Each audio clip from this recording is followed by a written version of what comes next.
Okay, I need to get this out. All of it. Before I completely lose my mind, or what's left of it. Everyone says I ruined everything, that I'm to blame. But they don't understand. They don't know what it's like to live a life that's perfectly fine but perfectly empty. My name is Clara. And my husband is Ben. We've been married for 9 years. 9 years of comfortable predictability. Ben is a fantastic provider, I'll give him that. He's an architect, very meticulous, very steady. He built us this beautiful minimalist house, the kind you see in magazines. He pays all the bills, remembers anniversaries, and is unfailingly polite. He's the definition of a good husband. The kind every mother tells her daughter to marry. But good can also mean dull. So incredibly dull. Our life together had become a predictable rhythm of work, quiet dinners, and early nights.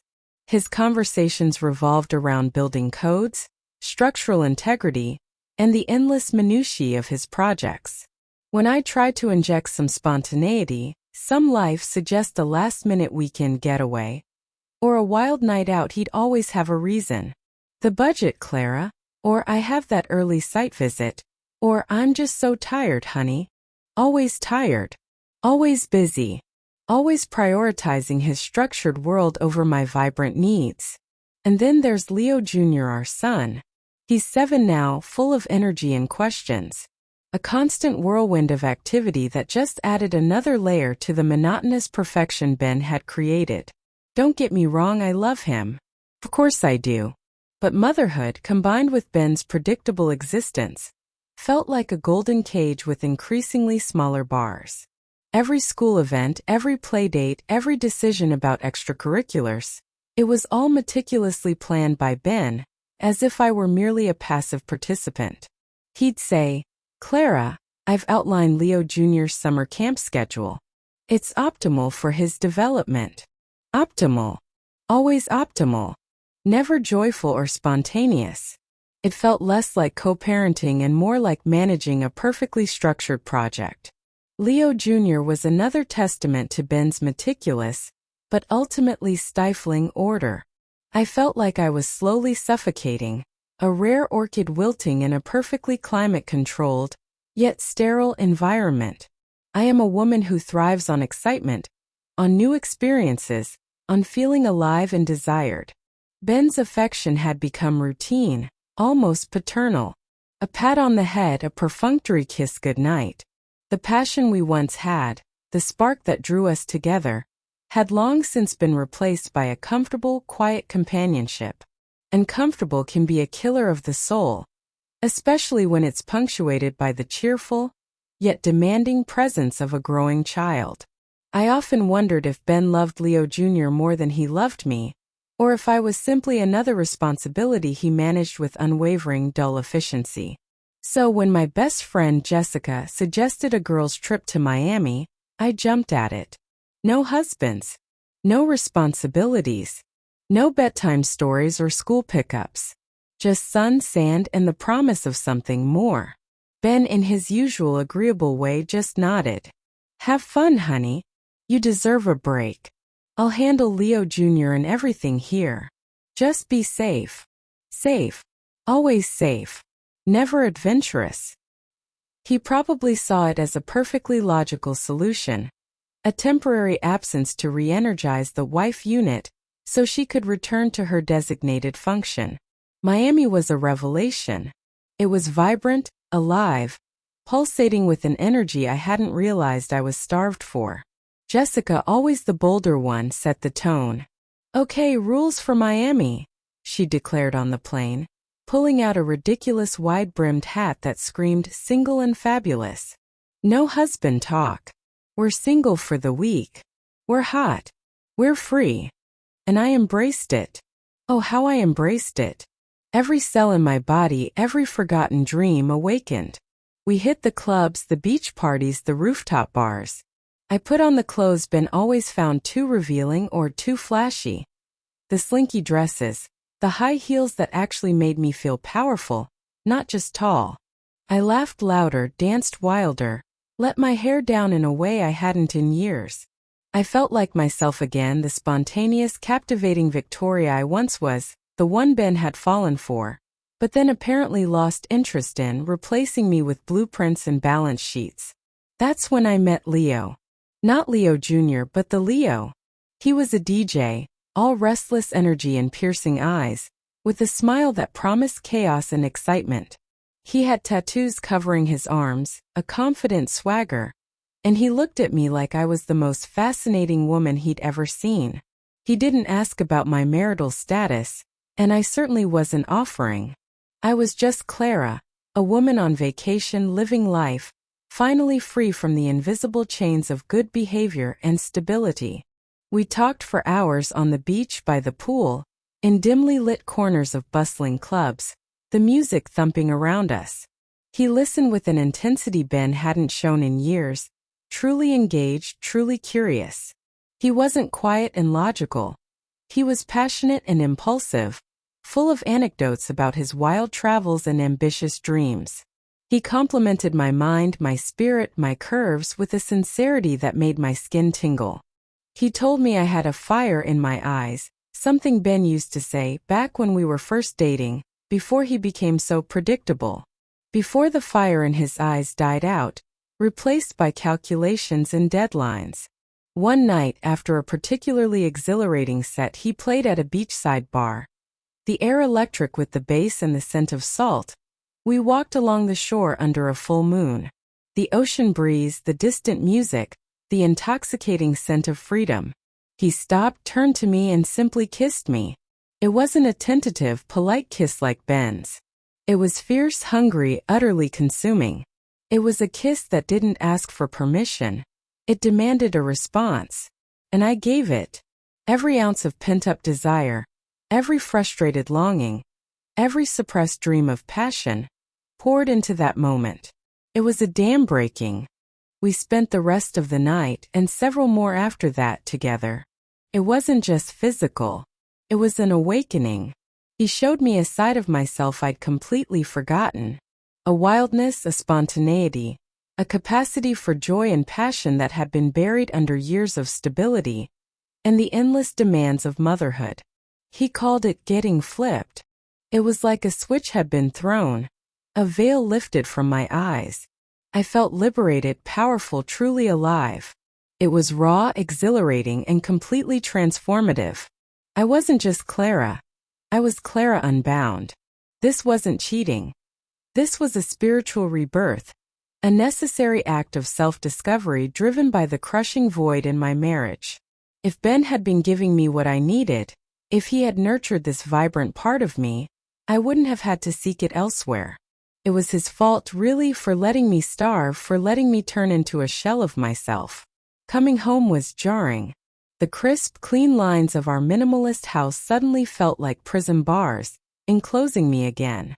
The quiet hum of domesticity felt like a suffocating blanket, smothering the new flame within me. Ben was at the airport, smiling, holding a bouquet of those bland, supermarket flowers he always bought. The ones that wilted in 2 days, just like our passion. "Welcome home, honey," he said, and kissed me softly, his lips barely touching mine. His kiss felt like a ghost, a whisper of a forgotten past, utterly devoid of the vibrant life I just experienced.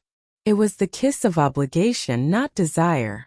I hugged him back, forcing a smile, but inside I felt like a completely different person, a butterfly trying to fit back into its old, cramped chrysalis. I even felt a strange resentment towards Leo Jr. when he threw his arms around me, happy to have Mommy home. It was another thread pulling me back into the life I just escaped. I tried to slide back into our routine. I really did. For Leo Jr.'s sake, for the sake of appearances. But everything felt muted, dull, insipid. Ben's meticulousness now felt like micromanagement. His quiet presence felt like a constant judgment. His predictable conversations about architecture seemed even more mind-numbingly boring. He'd talk about building permits and zoning laws, and my mind would drift to the sound of ocean waves and Leo's laughter. I found myself snapping at him over small things. The way he loaded the dishwasher, the particular brand of coffee he bought, His insistence on a strict bedtime for Leo Jr. He'd just look at me, bewildered, and apologize, his eyes filled with that familiar, mild confusion. His timidity, his utter lack of fire, suddenly felt unbearable. Where was the man who would challenge me, excite me? He was a shadow of who I thought I married, a faded photograph of a vibrant memory. My friends from Miami, Jessica and the others, were full of post-trip chatter. We created a vibrant group chat, sharing photos, reminiscing about the epic moments that had nothing to do with Ben or our mundane lives. I was careful, so careful. I only posted generic beach shots on my public Instagram. No faces, no obvious clues, no signs of the raw electric energy that had consumed me. I assumed Jessica and the others were doing the same. We were all smart, all discreet. We had a pact. But I couldn't stop thinking about Leo. The Miami Leo. We kept texting, sneaking calls when Ben was at work, or when I was supposedly out running errands, or at a late yoga class. He understood. He got me. He was the only one who truly understood this new, flipped Clara. I started taking long errands or gym sessions that stretched for hours, just to talk to him, to feel that connection again, that rush of being seen and desired. Ben would ask, "Long day, honey? Everything all right?" And I'd just sigh dramatically. You have no idea, Ben. The traffic, the lines, Leo Jr.'s science project. It's exhausting. He just nodded, sympathetic. He never suspected. He was too trusting, too absorbed in his own quiet world, too naive to imagine his wife might actually have desires beyond his steady, boring presence. Or too self-absorbed in his own meticulously planned life to notice the subtle seismic shifts in mine. I started withdrawing from him subtly at first. I stopped asking about his day, feigning sleep when he came to bed, always too tired. I encouraged him to go out with his friends more often, hoping to create more space, more opportunity for my secret life. You work so hard, Ben, I'd say, forcing a soft smile.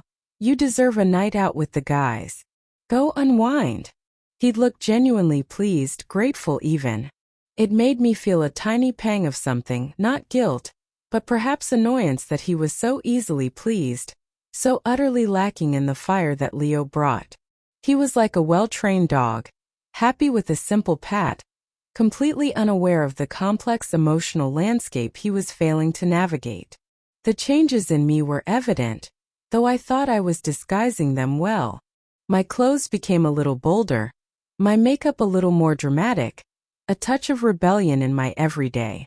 My conversations were sharper, more cynical, especially when discussing relationships and the general dullness of suburban life. My friends Chloe and Marcus started to pick up on it. You're glowing, Clara, Chloe said at our last brunch, her eyes narrowed thoughtfully, a hint of curiosity in her gaze. What's your secret? New skincare? Did you finally get that promotion at your volunteer job? I just smiled mysteriously. Oh, just focusing on myself. It's amazing what a little self-care can do when you're feeling unappreciated. I made sure to emphasize the last part, glancing meaningfully at Daniel, who was, predictably, engrossed in his phone, scrolling through some technical forum, probably reading about new server upgrades.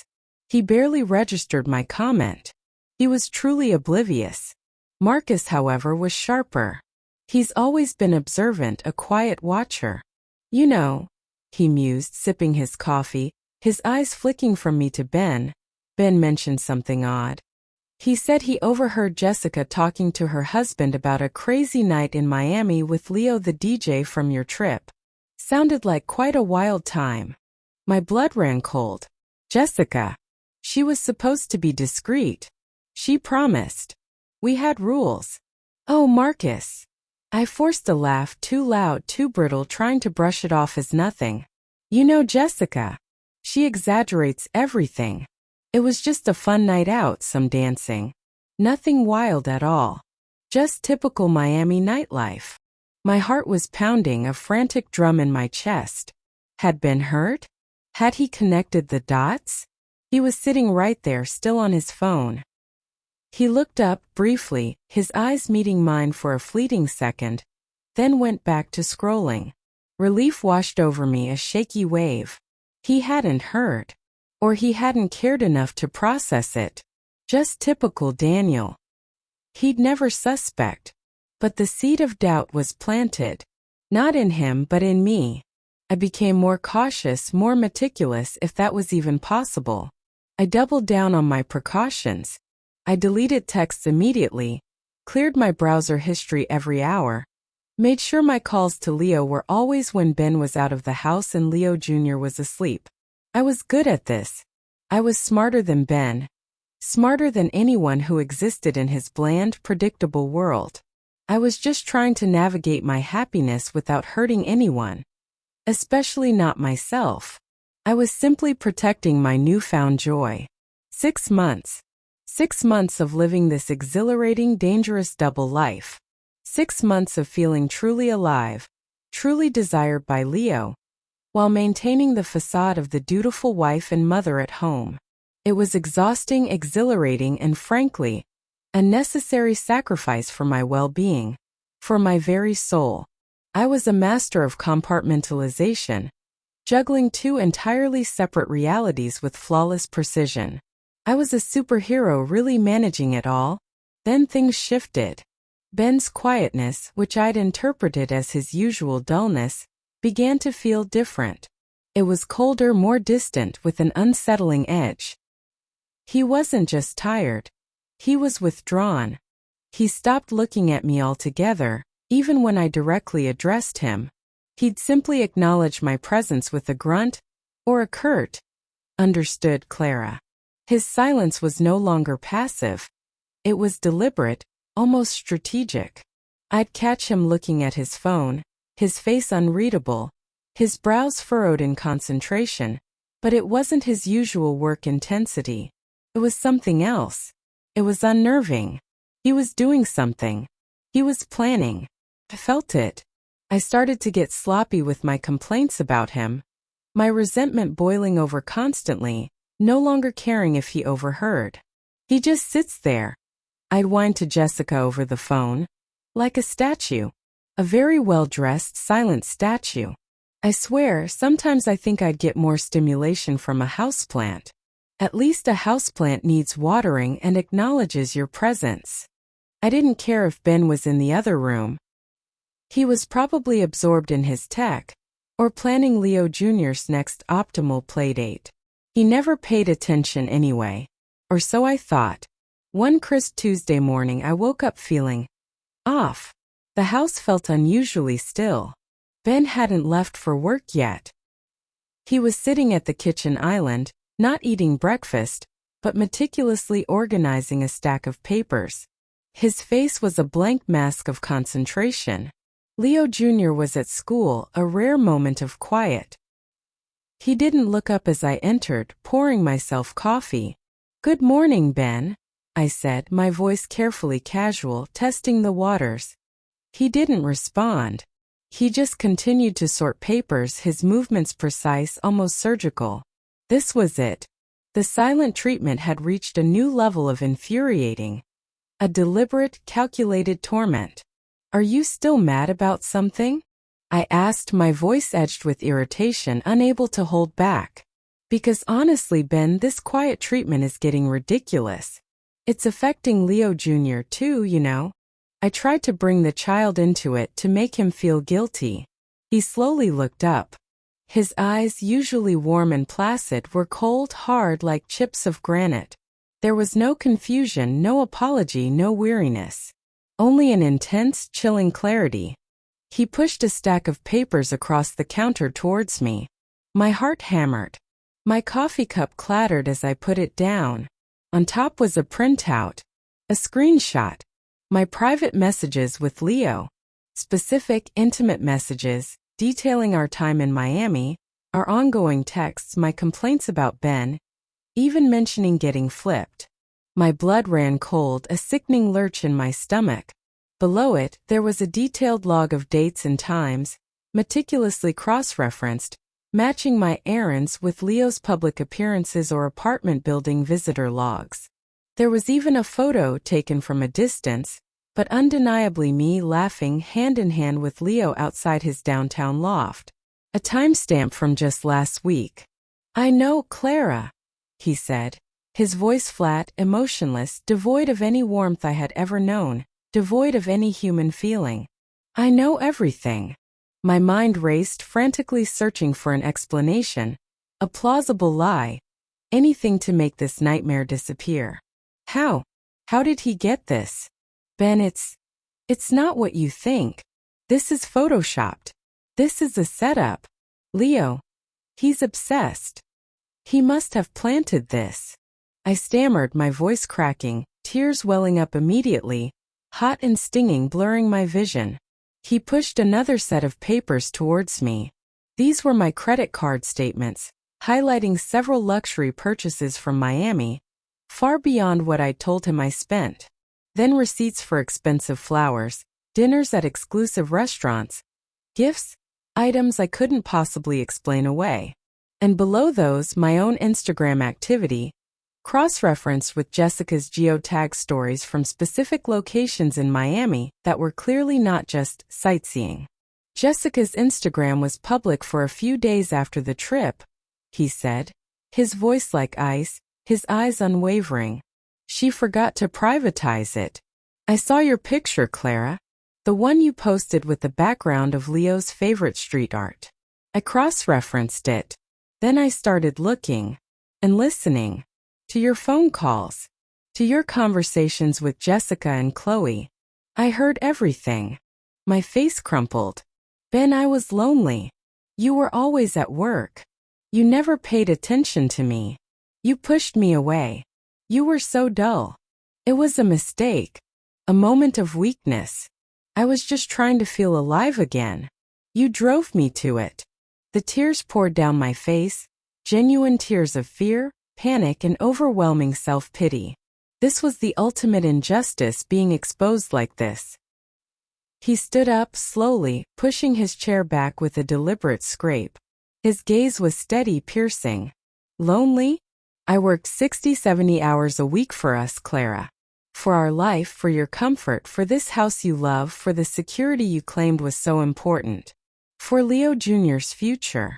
You called it neglect. I called it building a future. You sought excitement with another man while I sacrificed my time, my energy, my very self, trying to be enough for you. You were not weak, you were selfish. You were not lonely. You were ungrateful. You chose this. Every single time." He picked up a sleek new briefcase from beside the island. This wasn't his usual worn work bag. This was a statement. "I've been working with a lawyer for months, Clara. Since Marcus mentioned Jessica's Instagram, I needed to be sure. And I needed to be prepared." He opened the briefcase. Inside, more neatly organized documents. "These are the divorce papers. My lawyer advises me that, with this evidence, I will be seeking full legal and physical custody of Leo Jr., full ownership of the house, significant assets, and limited spousal support. You'll keep your personal belongings, your car, and a small lump sum for a fresh start." My mind spun. Full custody? Leo Jr.? You can't be serious. This is my child. This is my house. I decorated it. I made it a home. You can't just take everything because of one mistake, one little incident. It's not fair. I supported you emotionally. I kept up appearances. I raised our son. He looked at me, a flicker of something that might have been pain, quickly masked by cold resolve. You supported me emotionally, Clara. You humiliated me publicly. You belittled my efforts. You ridiculed my masculinity. You sought another man while I believed I was providing for you and for our son. This isn't about one mistake. This is about a pattern of contempt and betrayal that I finally have undeniable proof of. A pattern that would damage Leo Jr. in the long run. And I am simply choosing not to live that way anymore. He walked towards the front door. You'll hear from my lawyer soon. You have until the end of the month to move your personal belongings. You can't just leave. I shrieked, scrambling off my chair, desperate, utterly terrified. This isn't fair. This is my life. You're ruining my life. You can't do this to me. What about Leo Jr.? I clung to our son's name like a shield. He paused, his hand on the doorknob. He turned his head slightly, and his voice was chillingly calm, utterly devoid of warmth or regret.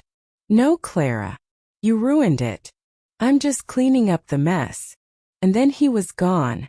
The click of the door echoed in the silent house, a final definitive sound sealing my fate. He didn't slam it. He didn't yell. He didn't even look back. He just left, calmly, definitively, leaving me utterly alone amidst the ruins of my self-made kingdom. Now I'm here alone, facing the reality of losing everything. My friends from Miami, Jessica included, have completely ghosted me. Chloe and Marcus are too busy to talk. My parents are disappointed and don't understand why I couldn't just be happy with what I had, or control myself. Everyone is blaming me. Me, the one who was just trying to be authentic. The one who was just speaking her mind. The one who was just trying to inject some life into a dead-end marriage. It's not fair. How can one trip, one attempt at finding myself justify all of this? He's acting like I'm the monster, the manipulative one. But I was the one stuck with the timid, dull, predictable man who starved me emotionally, and then weaponized my own search for happiness against me. I was the one who deserved more. I was the victim here. And now I'm paying for it. It's truly, utterly unjust. And I'm left to wonder, how did I, Clara, the vibrant, authentic woman, end up so utterly alone and wronged?